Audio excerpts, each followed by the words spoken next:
ನಮಸ್ಕಾರ ಸ್ನೇಹಿತರೆ, ನಾವೊಂದು ಇವತ್ತಿನ ದಿನದಲ್ಲಿ ವೈಕುಂಠ ಏಕಾದಶಿಯ ವಿಶೇಷತೆ, ಪೂಜೆ ವಿಧಾನಗಳನ್ನು ತಿಳ್ಕೊಳ್ಳೋಣ.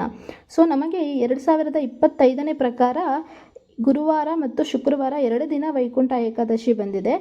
ಸಮಯ ಏನು ಅಂದರೆ ಗುರುವಾರ ಮಧ್ಯಾಹ್ನ 12:22 ನಿಮಿಷದಿಂದ ಶುಕ್ರವಾರ 19 ನಿಮಿಷಗಳವರೆಗೂ ಕೂಡ ನಮಗೆ ವೈಕುಂಠ ಏಕಾದಶಿ ಅನ್ನೋದು ಇರುತ್ತೆ.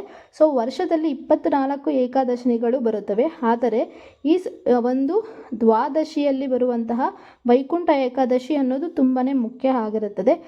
ಇವತ್ತಿನ ದಿನ ನಾವು ಕೆಲವೊಂದು ಪೂಜೆ ವಿಧಾನಗಳನ್ನು ಮಾಡಿಕೊಳ್ಳುವುದರಿಂದ ನಮ್ಮ ಜೀವನದಲ್ಲಿ ಮಾಡುವಂತಹ ಎಲ್ಲ ಕರ್ಮ ಫಲಗಳು ಅಂದರೆ ಕರ್ಮ ಪಾಪಗಳು ಎಲ್ಲ ತೊಲಗುತ್ತವೆ ಅಂತ ಪ್ರತ್ಯೇಕವಿದೆ. ಇವತ್ತಿನ ದಿನ ಹೇಗೆ ಪೂಜೆ ಮಾಡಿಕೊಳ್ಳಬಹುದು ಅಂತ ಹೇಳೋದಾದರೆ, ಮೊದಲಿನಿಗೆ ಬ್ರಾಹ್ಮಿ ಮುಹೂರ್ತದಲ್ಲಿ ಈ ಒಂದು ದಿನ ಪೂಜೆನ ಮಾಡಿಕೊಳ್ಬೇಕಾಗತ್ತೆ.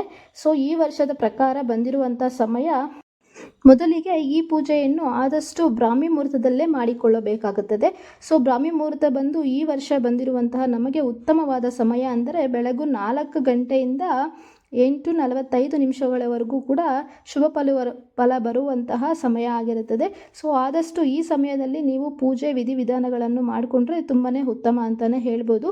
ನೀವು 4 ಗಂಟೆಗೆ ಎದ್ದು ನಿಮಗೆಲ್ಲ ಮಾಡ್ಕೊಳ್ಳೋಕ್ಕಾಗೋದಿಲ್ಲ ಅನ್ನೋದಾದರೆ, ಇಂದಿನ ದಿನ ಮಧ್ಯಾಹ್ನನೇ ನಮಗೆ ವೈಕುಂಠ ಏಕಾದಶಿ ಮೊದಲನೇದಾಗಿ ಸ್ಟಾರ್ಟ್ ಆಗಿರೋದ್ರಿಂದ ನೀವು ಇಂದಿನ ದಿನವೇ ಎಲ್ಲ ತೊಳೆದು ಮನೆಯಲ್ಲೆಲ್ಲ ಕ್ಲೀನ್ ಮಾಡಿಕೊಂಡು, ದೇವ್ರ ಮನೆಯೆಲ್ಲ ಕ್ಲೀನ್ ಮಾಡಿ ಅರಿಶಿನ ಕುಂಕುಮ ಎಲ್ಲ ಇಟ್ಟು ನೀವು ರೆಡಿ ಮಾಡ್ಕೋಬೇಕಾಗತ್ತೆ. ರೆಡಿ ಮಾಡಿಕೊಂಡು ಬೆಳಗಿನ ಜಾವ ಎದ್ದು ನೀವು ತಲೆ ಸ್ನಾನನೇ ಮಾಡ್ಕೋಬೇಕಾಗತ್ತೆ. ತಲೆ ಸ್ನಾನ ಮಾಡಿಕೊಂಡು ನೀವು ಕೂಡ ಮಹಾಲಕ್ಷ್ಮಿ ಅಂತಲೇ ರೆಡಿ ಆಗಬೇಕಾಗತ್ತೆ. ತಲೆ ತುಂಬ ಹೂವು ಮುಡ್ಕೊಂಡು ಅರಿಶಿನ ಕುಂಕುಮ ಇಟ್ಕೊಂಡು ಕೈಗಳಿಗೆ ಬಳೆ ಹಾಕ್ಕೊಂಡು ನೀವು ಕೂಡ ಒಂದು ಲಕ್ಷ್ಮಿಯ ರೀತಿಯಲ್ಲಿ ರೆಡಿ ಆಗಬೇಕಾಗತ್ತೆ. ಆ ನಂತರ ನೀವು ಪೂಜೆಯನ್ನು ಮಾಡ್ಕೋಬೇಕಾಗತ್ತೆ.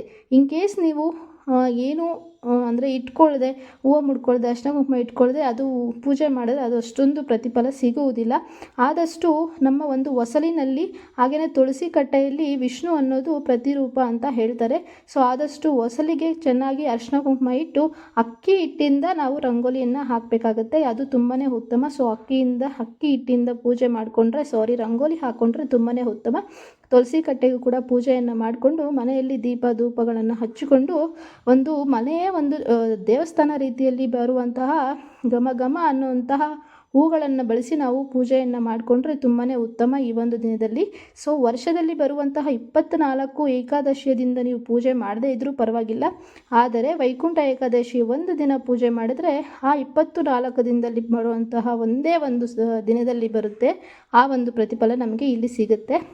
ಆದಷ್ಟು ಇವತ್ತಿನ ದಿನ ನಿಮ್ಮ ಹತ್ರದಲ್ಲಿರುವಂತಹ ಒಂದು ದೇವಸ್ಥಾನಕ್ಕೆ ತಪ್ಪದೇ ಹೋಗಿ ಬನ್ನಿ. ಆದಷ್ಟು ಅಲ್ಲಿ ನಮಗೆ ಗೊತ್ತಿರುವ ಪ್ರಕಾರ ಶ್ರೀಕೃಷ್ಣ ಆ್ಯಂಡ್ ವಿಷ್ಣು ಇವರೆಲ್ಲ ಕೂಡ ಒಂದೇ ಅವತಾರ. ಶಿವ ಆಗಿರ್ಬೋದು, ವಿಷ್ಣು ಆಗಿರ್ಬೋದು, ವೆಂಕಟೇಶ್ವರ ಆಗಿರ್ಬೋದು. ಇವೆಲ್ಲ ವಿಷ್ಣುವಿನ ಅವತಾರ ಅಂತ ಎಲ್ಲರಿಗೂ ಗೊತ್ತಿರೋದೆ. ಹಾಗಾಗಿ ಆದಷ್ಟು ಕೃಷ್ಣ, ವಿಷ್ಣು, ಶಿವ ಈ ದೇವರುಗಳಿಗೆ ನಾವು ಪೂಜೆಯನ್ನು ಸಲ್ಲಿಸಿದ್ರೆ ಈ ಒಂದು ದಿನದಂದು ತುಂಬಾ ಉತ್ತಮ. ಬೆಳಗ್ಗೆ ಒಂದು ಸಲ ಪೂಜೆ ಆದ ನಂತರ ನೀವು ಸಂಜೆ ಕೂಡ ಪೂಜೆ ಮಾಡ್ಕೋಬೇಕಾಗತ್ತೆ. ದೀಪಗಳನ್ನೆಲ್ಲ ಹಚ್ಚಿ ಸಂಜೆ ಕೂಡ ಪೂಜೆ ಮಾಡಿಕೊಂಡು ಇವತ್ತಿನ ದಿನ ಆದಷ್ಟು ಉಪವಾಸ ಇದ್ದರೆ ತುಂಬಾ ಉತ್ತಮ ಅಂತಲೇ ಹೇಳ್ಬೋದು. ಇದರಲ್ಲಿ 3 ಥರ ಉಪವಾಸ ಬರುತ್ತೆ. ಬರೀ ನೀರು ಕೂಡ ಕುಡಿಯೋದೇ ಮಾರ್ನಿಂಗಿಂದ ಬೆಳಗ್ಗೆಯಿಂದ ಸಂಜೆವರೆಗೂ ನೀವು ಉಪವಾಸ ಇರಬಹುದು. 2ನೇದು ಬಂದು ಮಾರ್ನಿಂಗ್ ಈವ್ನಿಂಗ್ವರೆಗೂ ಬರೀ ನೀರು ಹಾಗೆಯೇ ಹಣ್ಣುಗಳ ರಸಗಳನ್ನು ಮಾತ್ರ ತಗೊಂಡು ಕೂಡ ನೀವು ಉಪವಾಸ ಮಾಡ್ಕೋಬೋದು. 3ನೇ ವಿಧಾನ ಬಂದು ಬರೀ ಹಣ್ಣಿನ ರಸ ಹಾಗೆಯೇ ಕೆಲವೊಂದು ಫ್ರೂಟ್ಸ್ನ ತಗೊಂಡು ಕೂಡ ನೀವು ಉಪವಾಸ ಮಾಡ್ಕೋಬೋದು.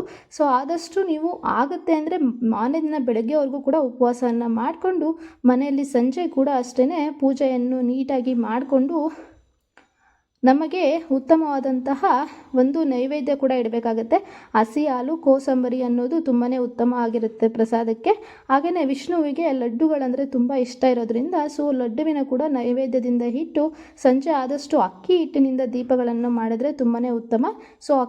ಅಕ್ಕಿ ಹಿಟ್ಟಿನಿಂದ ಮಾಡಿರೋ ದೀಪಗಳನ್ನು ಇಟ್ಟು ಪೂಜೆ ಸಲ್ಲಿಸಿ ಆನಂತರ ಸಂಜೆ ಕೂಡ ಒಂದು ಸರಿ ದೇವಸ್ಥಾನಕ್ಕೆ ಬಂದು ನೀವು ಇಲ್ಲಿ ಉಪವಾಸವನ್ನು ಬಿಡಬಹುದು. ಅಂದರೆ ಉಪವಾಸನ ಬಿಟ್ಟು ಅಲ್ಲಿ ದೇವಸ್ಥಾನದಲ್ಲಿ ಕೊಡುವಂತಹ ಪ್ರಸಾದವನ್ನು ಸೇವಿಸಿ ನಿಮ್ಮ ಒಂದು ಉಪವಾಸ ವ್ರತವನ್ನು ಮುಗಿಸಬಹುದು.